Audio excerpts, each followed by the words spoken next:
Awaaz news కు స్వాగతం. నేను జ్యోతి. ముందుగా హెడ్లైన్స్ చూద్దాం.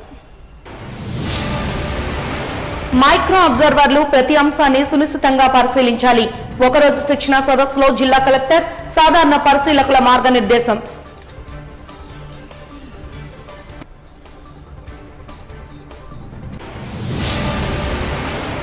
తెలుగుదేశం పార్టీ మేనిఫెస్టోకు అధిక ప్రాధాన్యతనిస్తోందన్న మాజీ మంత్రి. భీమిలి మేనిఫెస్టోను విడుదల చేసిన గంటా శ్రీనివాసరావు వెల్లడి.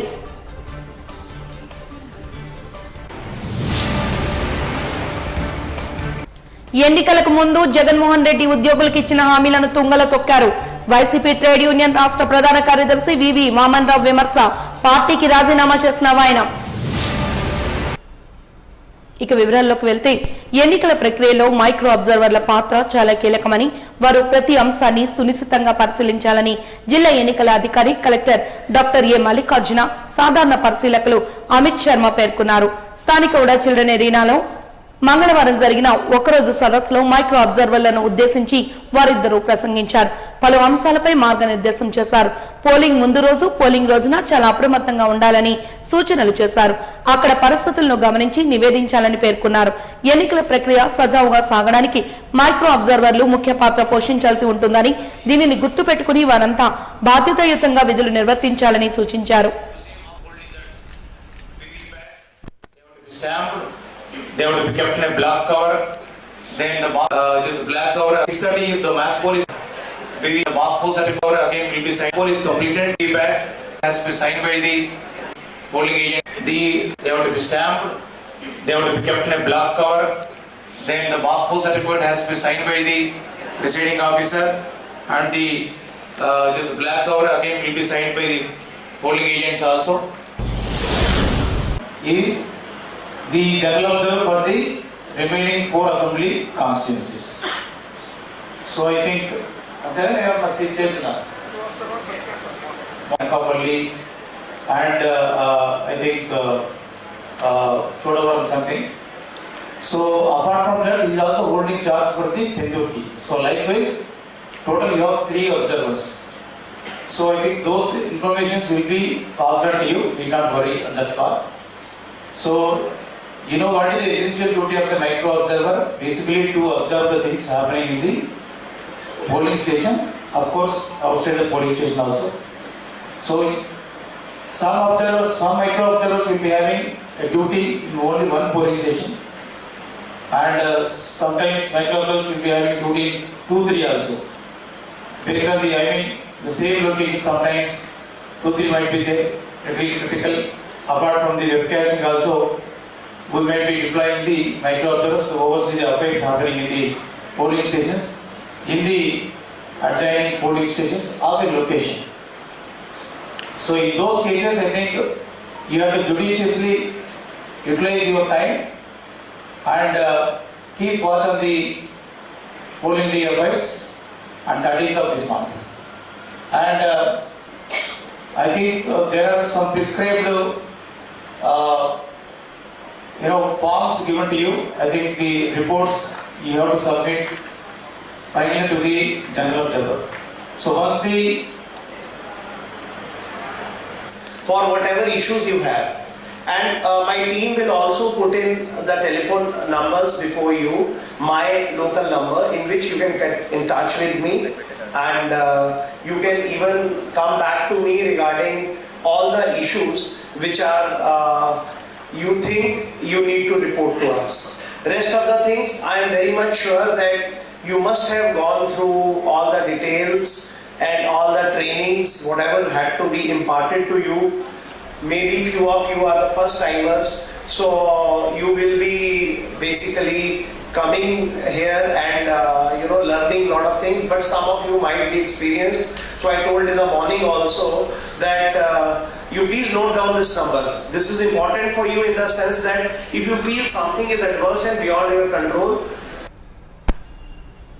ఆంధ్రప్రదేశ్లో ఎన్డీఏ సారథ్యంలో డబుల్ ఇంజన్ సర్కార్ ఏర్పాటవుతుందని రాజ్యసభ సభ్యులు బీజేపీ సభ్యులు జీవీఎల్ నరసింహారావు జోస్యం చెప్పారు.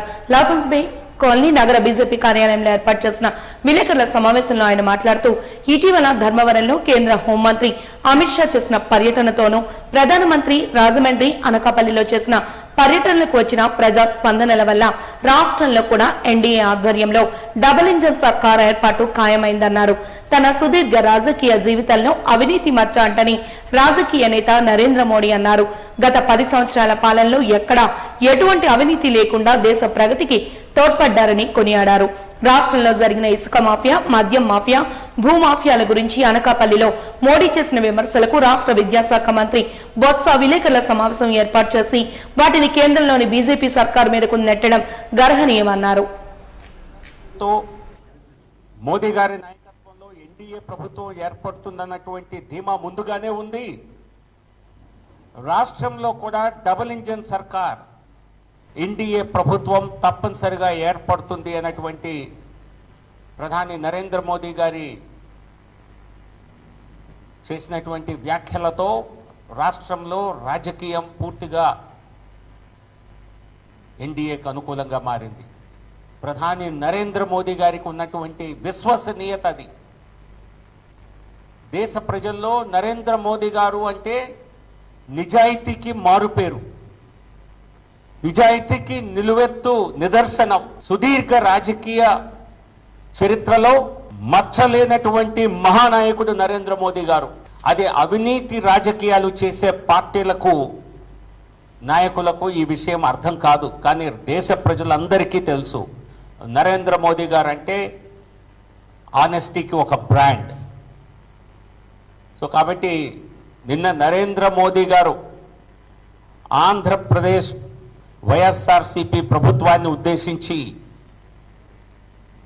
చేసినటువంటి వ్యాఖ్యలు అవి కేవలం విమర్శలు కాదు. దేశ ప్రధానిగా 10 సంవత్సరాలు ఈ దేశ పాలనతో ప్రపంచ స్థాయిలో గుర్తింపు తెచ్చుకున్నటువంటి ఒక విశ్వవిఖ్యాత నాయకుడిగా, ప్రతి ఒక్క రాష్ట్రంలో ఉన్నటువంటి స్థితిగతులపై పూర్తి అవగాహన ఉన్నటువంటి ఒక పాలనా దక్షుడుగా నరేంద్ర మోదీ గారు చేసినటువంటి వ్యాఖ్యల్ని రాష్ట్ర ప్రజలు, దేశ ప్రజలు అందరూ కూడా గమనించారు. సో దాంతో భయపడినటువంటి ఇక్కడ వైఎస్ఆర్సీపీ ప్రభుత్వం ఈరోజు తమకంటినటువంటి అవినీతి మరకల్ని ఈరోజు బొత్స సత్యనారాయణ గారు మాట్లాడుతూ, బహుశా వైజాగ్లోనే అనుకుంటా, అటువంటి తమకంటినటువంటి అవినీతి మరకల్ని భారతీయ జనతా పార్టీ నాయకత్వంపై, కేంద్ర ప్రభుత్వంపై అటువంటి మరకల్ని అంటించే ఒక దుస్సాహసం చేశారు.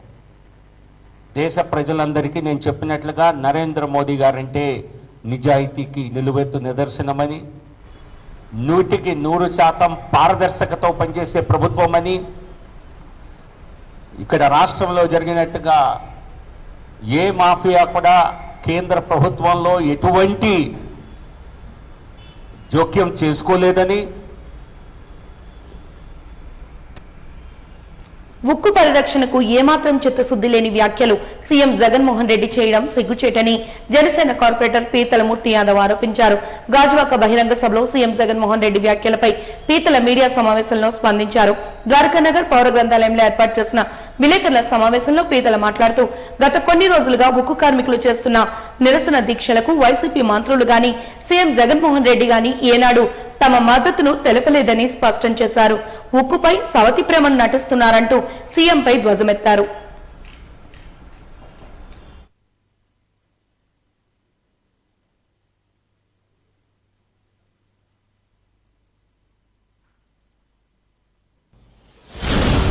స్టీల్ ప్లాంట్ ప్రైవేటీకరణ గురించి మాట్లాడేటువంటి నైతిక హక్కు అసలు ఈ రాష్ట్ర ముఖ్యమంత్రి జగన్మోహన్ రెడ్డికి లేదు. స్టీల్ ప్లాంట్ ప్రైవేటీకరణ కాకుండా ఉండాలంటే వైసీపీ కోట్ వేయాలని చెప్పి నిన్న గాజువాకలో వాళ్ళ కోడిగుడ్డు మంత్రి ఏదైతే అభ్యర్థిగా ఉన్నారో, అభ్యర్థిగా ఉన్నటువంటి గాజువాక నియోజకవర్గానికి వచ్చి స్టీల్ ప్లాంట్ మీద కపటి ప్రేమను నిన్న జగన్మోహన్ రెడ్డి ప్రదర్శించడం అన్నది, దానికి తోడు సాక్షాత్తు ప్రధానమంత్రి నరేంద్ర మోడీ గారు అబద్ధాలు చెప్తున్నారని, ఓట్ల కోసం అబద్ధాలు చెప్పాల్సినటువంటి అవసరం వాళ్ళ ప్రధానమంత్రికి ఉందని వాళ్ళ మంత్రివర్గంలో ఉన్నటువంటి బొత్స సత్యనారాయణ గారు,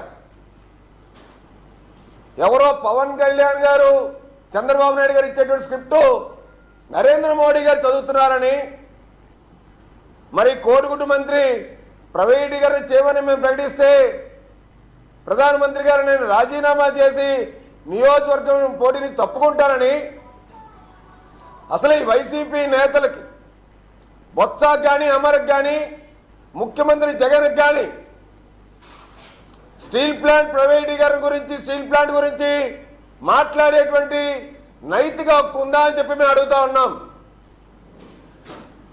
ఏ రోజైనా స్టీల్ ప్లాంట్ గురించి, స్టీల్ ప్లాంట్ కార్మికులు అక్కడ ఆనాడు 1000 రోజులు పైగా సమ్మె చేస్తుంటే ముఖ్యమంత్రి 5 ఏళ్లలో విశాఖ వచ్చినప్పుడల్లా ఏనాడైనా సరే స్టీల్ ప్లాంట్ కార్మికుల దగ్గరికి వెళ్ళి వాళ్ళ సమస్య గురించి అడిగి తెలుసుకునే సందర్భం ఎప్పుడైనా ఉందా?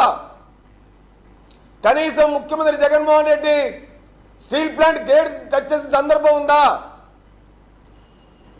ఏ రోజు శిబిరాన్ని, దీక్షా శిబిరాన్ని సందర్శించకుండా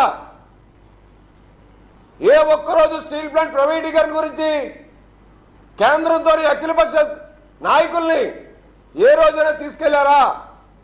ఎన్నో సందర్భాల్లో అఖిలపక్ష నాయకులు చెప్పారు, మీరు ప్రధానమంత్రి మోడీ గారి దగ్గర తీసుకెళ్ళండి, మీ సారథ్యంలో స్టీల్ ప్లాంట్ అనేది ఆంధ్రుల హక్కు, విశాఖ హక్కు, 32 గ్రామాలు, 62,000 మంది ప్రజల త్యాగం ఇవాళ విశాఖ స్టీల్ ప్లాంట్ అని. మరి అదే స్టీల్ ప్లాంట్ కోసం అమర్ని గెలిపిస్తే స్టీల్ ప్లాంట్ కాపాడుతాను, స్టీల్ ప్లాంట్ కాపాడింది నేనని చెప్పి నిన్న ముఖ్యమంత్రి జగన్మోహన్ రెడ్డి చెప్తాను. ఆయన సాక్షాత్తు మా అధినేత పవన్ కళ్యాణ్ గారిని గాజువాకలో ఓడించి తిప్పల నాగిరెడ్డి గారిని గెలిపించారు.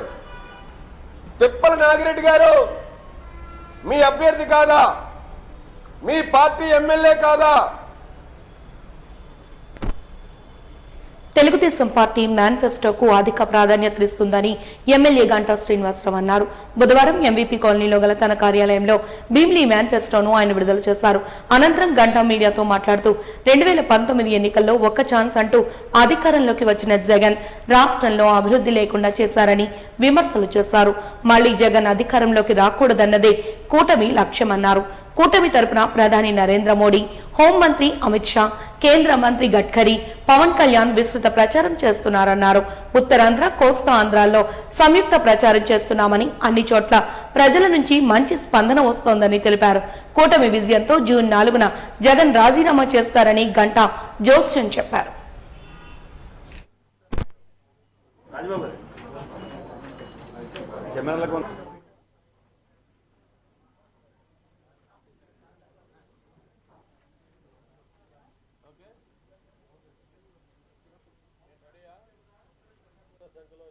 ఫ్లాట్స్ వచ్చాయి కాబట్టి మా అందరికి అందుబాటులో ఉండేట్టుగా ఒక మోడల్ రైతు బజార్ ఒకటి కావాలని అడిగారు.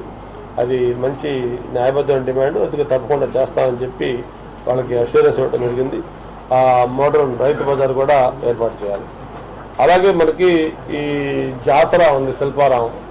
మనకి ఏదైతే స్థానిక ఆర్టిసన్స్ ఉన్నారు, కళాకారులు, వీళ్ళంతా ఎటువంటి వాళ్ళు అన్నమాట, వాళ్ళ ద్వారా వాళ్ళు చేసుకునే వృత్తులు కానీ, వాళ్ళకి సంబంధించిన కళలు కానీ, ఇవన్నీ దాన్ని వాళ్ళకి ఎగ్జిబిట్ చేసుకోవడానికి దాన్ని శిల్పకళా వేదిక, శిల్పారామం, అలాగే జాతర దాన్ని అభివృద్ధి చేసి ఫెసిలిటీస్ క్రియేట్ చేయాలని చెప్పి కూడా అనుకుంటా ఉన్నాం.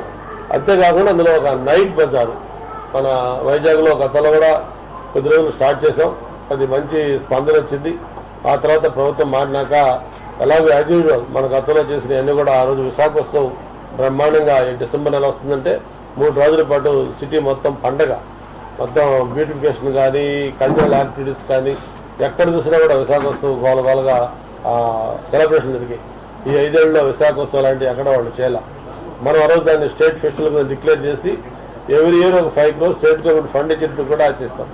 మరి ఈ ప్రభుత్వం వచ్చిన తర్వాత సర్పంచుల పవర్స్ కూడా లాక్కొని, పంచాయతీలో ఉన్న గ్రాంట్స్ కూడా లాగేసుకొని ఈరోజు ప్రభుత్వం నడిపిస్తూ ఉంది గవర్నమెంట్. మరి వాళ్ళకైతే ఈ స్థానిక ఇష్యూస్ మీద ఎప్పుడు ఇంట్రెస్ట్ ఉండదు. అందుకని వాళ్ళు చేయలేకపోయారు. మేము వచ్చిన తర్వాత ఇవన్నీ కూడా చేయాలన్నది అనుకుంటున్నాం, నైట్ బజార్లు ఇవన్నీ. దాని తర్వాత పాండ్రంగి బ్రిడ్జ్, ఏదైతే పాండ్రంగి దగ్గర ఒక బ్రిడ్జి చాలా అవసరం ఉంది, ఎప్పటి నుంచి లాంగ్ పెండింగ్.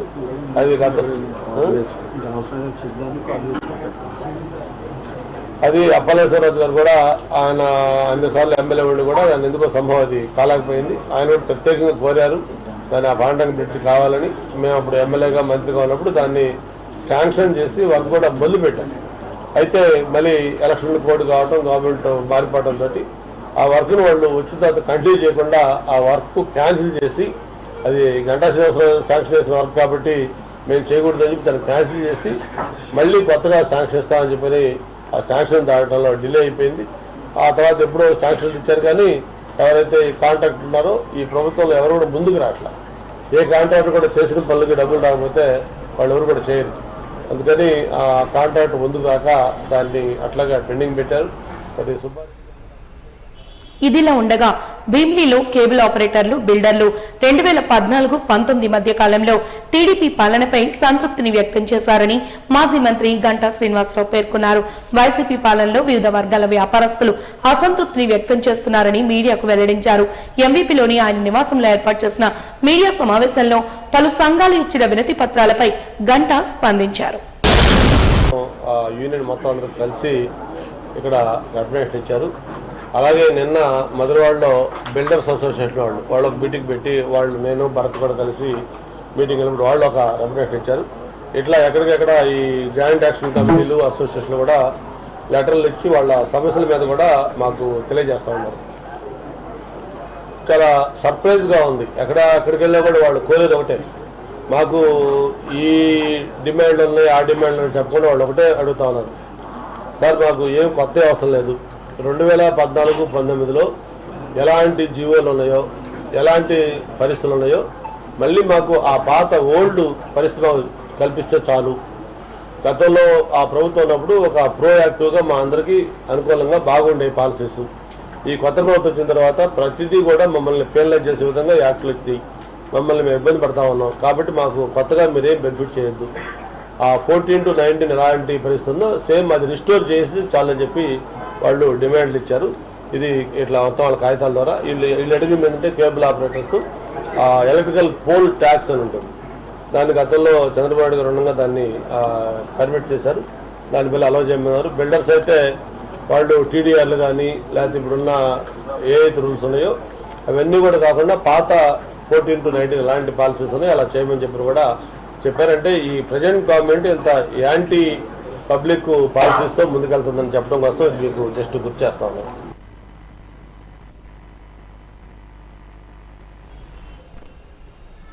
బీసీలకు రిజర్వేషన్లను కల్పించింది టీడీపీ పార్టీ అని దక్షిణ నియోజకవర్గ ఎమ్మెల్యే అభ్యర్థి వంశీకృష్ణ శ్రీనివాస్, విశాఖ ఎంపీ అభ్యర్థి శ్రీభరత్ గుర్తు చేశారు. జిల్లా తెలుగుదేశం పార్టీ కార్యాలయం రామ్నగర్ లో నిర్వహించిన బీసీల ఆత్మీయ సమావేశంలో వారు ముఖ్య అతిథులుగా పాల్గొని ప్రసంగించారు. ఈ సందర్భంగా ఎంపీ అభ్యర్థి శ్రీభరత్ మాట్లాడుతూ గత 5 సంవత్సరాలుగా బీసీలకు అందాల్సిన అనేక సబ్సిడీలను ఈ ప్రభుత్వం దారి మళ్లించి సంక్షేమ పథకాలకు ఖాళీ చేసిందన్నారు. బీసీలకు విద్యా రుణాలు, వ్యాపార రుణాలు అందజేసి వారి అభ్యున్నతికి తోడ్పడిన దాఖలాలు లేవంటూ విమర్శలు చేశారు. టీడీపీ ప్రభుత్వం పేద వర్గాలను కూడా అత్యున్నత స్థానంలో నిలబెట్టేందుకు కృషి చేస్తుందని, బీసీలకు పెద్దపీట వేసిందని స్పష్టం చేశారు. మళ్లీ బీసీల ఆర్థిక, రాజకీయ పురోభివృద్ధికి టీడీపీకి పట్టం కట్టాలని సూచించారు. కార్యక్రమంలో టీడీపీ జిల్లా అధ్యక్షులు గడ్డి బాబ్జీ, బీసీ సంఘాల నాయకులు, కార్యకర్తలు పాల్గొన్నారు.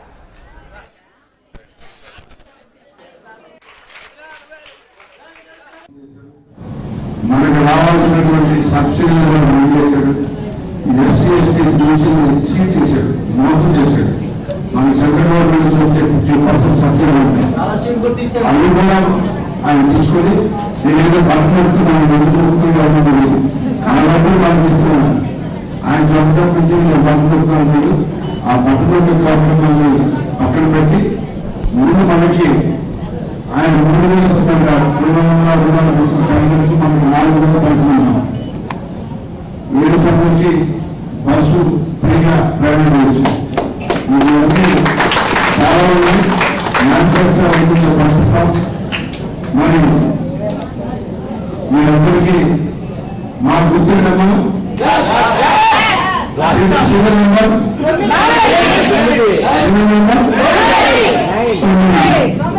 భర్తగారు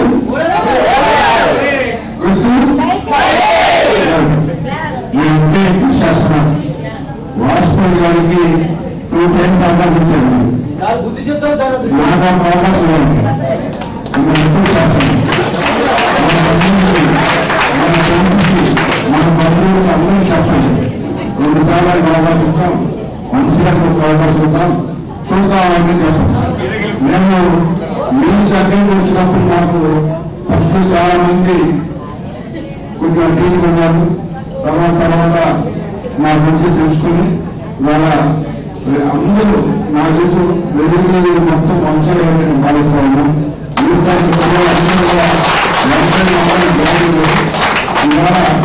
అటులో కూడా అవకాశాలు అందరికీ ఉండాలి, అందరూ అభివృద్ధి చెందాలి అనేది మన రాష్ట్రానికి వచ్చేసరికి ఎక్కువగా నేను చూసింది. రాజకీయాలు వచ్చే ముందు ఇవాళ రాజకీయాల్లో ఉన్న తర్వాత కూడా తెలుగుదేశం పార్టీ చంద్రబాబు నాయుడు గారు. ఇది ఎందుకు చెప్తున్నానంటే 95 నుంచి 2004 మధ్యలో ఆయన ఉమ్మడి రాష్ట్రానికి ముఖ్యమంత్రిగా పనిచేశారు. పనిచేసినప్పుడు ఆయన తీసుకొచ్చిన ఐటీ పెట్టుబడులు, ఐటీ ఇన్వెస్ట్మెంట్ల ద్వారా ఇవాళ ఫార్వర్డ్ కాస్ట్లు కాదు, బ్యాక్వర్డ్ కాస్ట్లు, షెడ్యూల్ కాస్ట్లు, షెడ్యూల్ ట్రైబ్స్, ముస్లింస్, క్రిస్టియన్స్ అందరూ ఇంజనీరింగ్ చదివి ఫీ రీయింబర్స్మెంట్ స్కీమ్ ఎప్పుడైతే రాజశేఖర రెడ్డి గారు పెట్టారో అది ఇంకా పెరిగి చాలా మంది ఇవాళ యుఎస్కి, యూకేకి, ఆస్ట్రేలియాకి వెళ్ళి అక్కడ ఉద్యోగాలు చేసి ఇండియాలో కూడా ఐటీ కంపెనీలో ఉద్యోగాలు వచ్చి పనిచేస్తున్నారు. సో ఇవాళ నేను అన్నది ఏంటంటే అవకాశాలు కొందరికే కాకుండా చాలా మందికి పెరిగింది. అలా అని అందరికీ పడలేదు, కానీ చాలా మందికి పెరిగింది. అది ఆలోచన చంద్రబాబు గారు. ఈ 5 సంవత్సరాల్లో వైఎస్ఆర్సీపీ ఏం చేసిందండి ఒకసారి మీ అందరూ ఆలోచించండి. మీ ఇంట్లో పిల్లలు ఎవరికైనా మంచి ఉద్యోగాలు వచ్చినాయా 7 సంవత్సరాల్లో? ఆలోచించండి ఒకసారి. వాళ్ళని అడుగుతుంటే మేము వాలంటీర్ ఉద్యోగాలు ఇచ్చామంటున్నాం. ఇప్పుడు ఫీ రీయింబర్స్మెంట్ ఇచ్చి బీటెక్ చదివి, డిగ్రీ చదివి, బిఎస్సీ చదివి దానికి 5,000 రూపాయలు జీతం సరిపోతుందా? ఆలోచించండి. వాళ్ళు 5 వాలంటీర్ ఉద్యోగం తప్ప నేను అనట్లే, కానీ దానికి డిగ్రీ చదవక్కర్లేదు కదా. సో ఇవాళ అండర్ ఎంప్లాయ్మెంట్ అవుతుంది.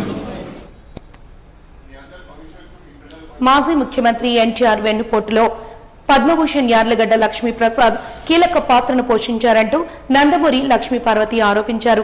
ఈ మేరకు సీతమ్మదారిలోని ఏర్పాటు చేసిన విలేకరుల సమావేశంలో ఆమె మాట్లాడుతూ ఒక్క పుస్తకం కూడా రాయకుండా పద్మభూషణ్ ను తెచ్చుకున్నారంటూ విరుచుకుపడ్డారు. ఎన్టీఆర్ వెన్నుపోటులో యార్లగడ్డ లక్ష్మీప్రసాద్ కీలక పాత్రను పోషించారని విమర్శించారు. యార్లగడ్డ నయవంచకుడంటూ ధ్వజమెత్తారు. తమ కుటుంబంలో చీలిక తీసుకొచ్చింది ఆయనేనంటూ విమర్శలు చేశారు. ఎవరు అధికారంలో ఉంటే వారికి అనుకూలంగా ఆయన మాట్లాడతారని తెలిపారు. యార్లగడ్డ పంచకు తిరిగే కాకి లాంటి వారంటూ విమర్శలు చేశారు. మరి ప్రచారానికి ఆయన పంపించినా కూడా ఉత్తరాంధ్ర ప్రజలు ఎంత మంచి వాళ్ళంటే వాళ్ళు నమ్మితే మాత్రం అంత ప్రాణాలు ఇచ్చేటువంటి వ్యక్తులు, ప్రశాంతమైనటువంటి మనుషులు.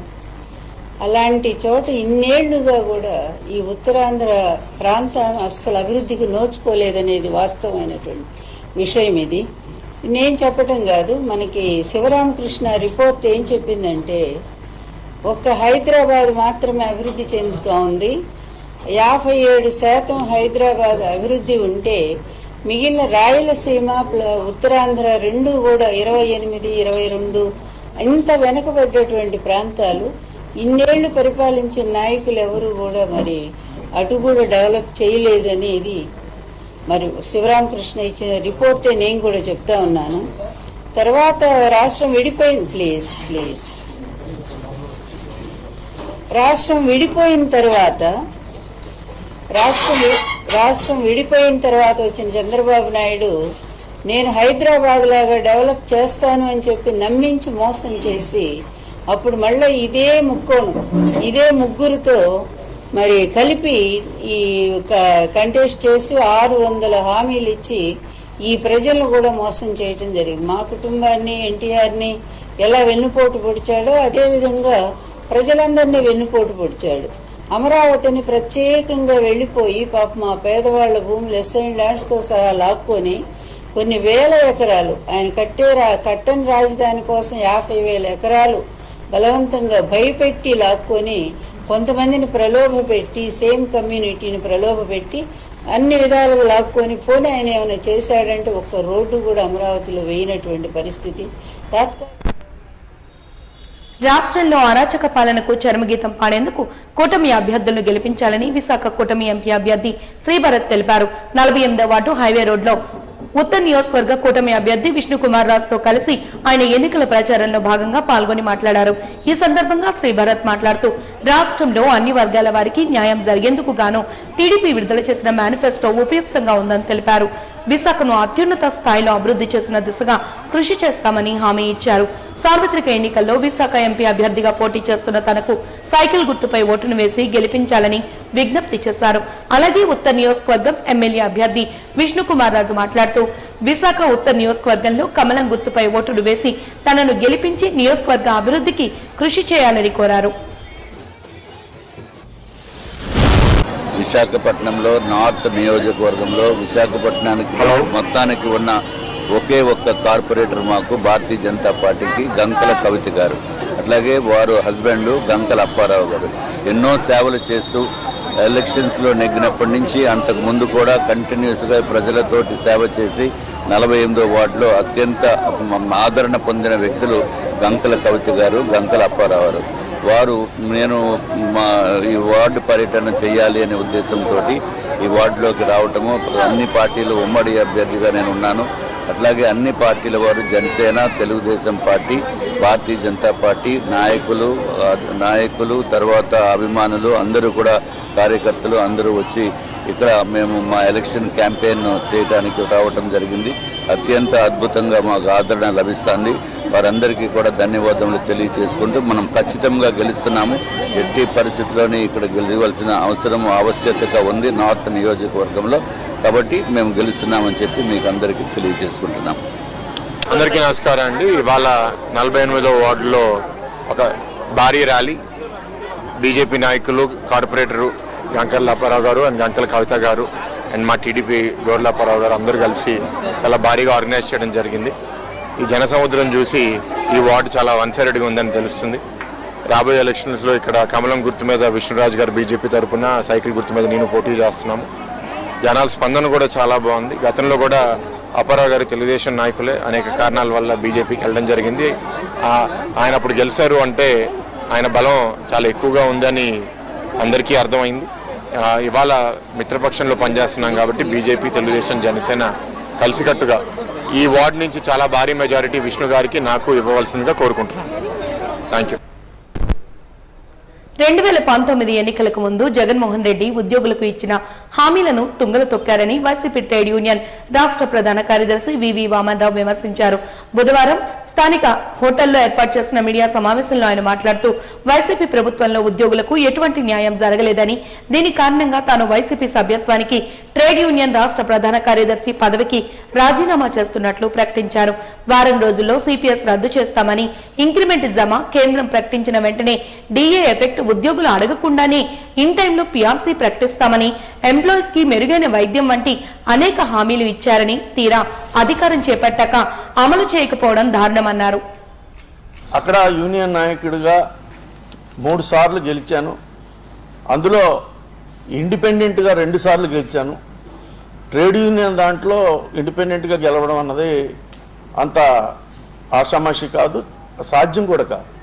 కానీ నేను 2 సార్లు ఇండిపెండెంట్గా కూడా జీవీఎంసీ యూనియన్ గుర్తింపు యూనియన్ ఎన్నికల్లో గెలవడం జరిగింది. అంటే కారణం ఎంప్లాయీస్కి వామన్ రావు అనే వ్యక్తి మేలు చేస్తాడు అనేటటువంటిది. అంటే క్యాస్ట్ను చూడకుండా, లేకపోతే క్యాడర్ చూడకుండా, కేవలం నా పనితనాన్ని చూసి వాళ్ళు నాకు మద్దతు ప్రకటించడం వల్ల నేను ఆ విజయాలు సాధించడం జరిగింది. అయితే 2018లో అప్పటికి మాకు 2 డిఏలు చంద్రబాబు నాయుడు గారి టైంలో బకాయి పడ్డాము.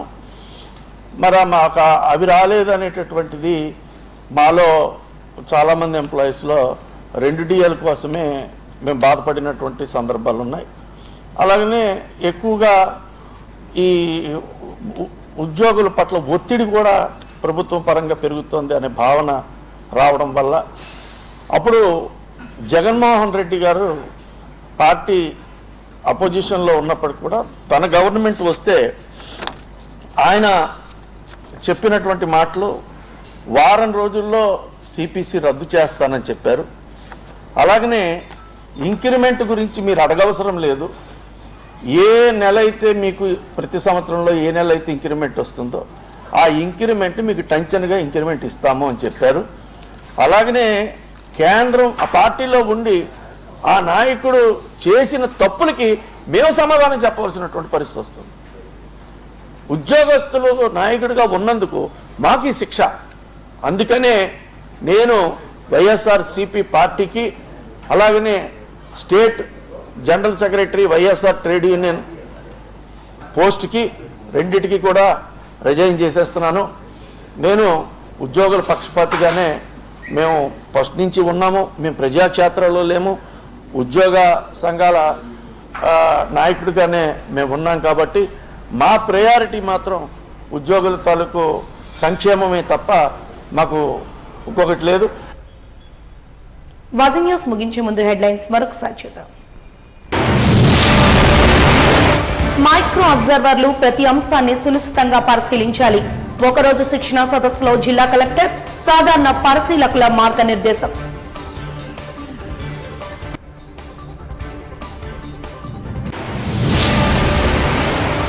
తెలుగుదేశం పార్టీ మేనిఫెస్టోకు అధిక ప్రాధాన్యతనిస్తుందన్న మాజీ మంత్రి. భీమిలి మేనిఫెస్టోని విడుదల చేసిన గంటా శ్రీనివాసరావు వెల్లడి.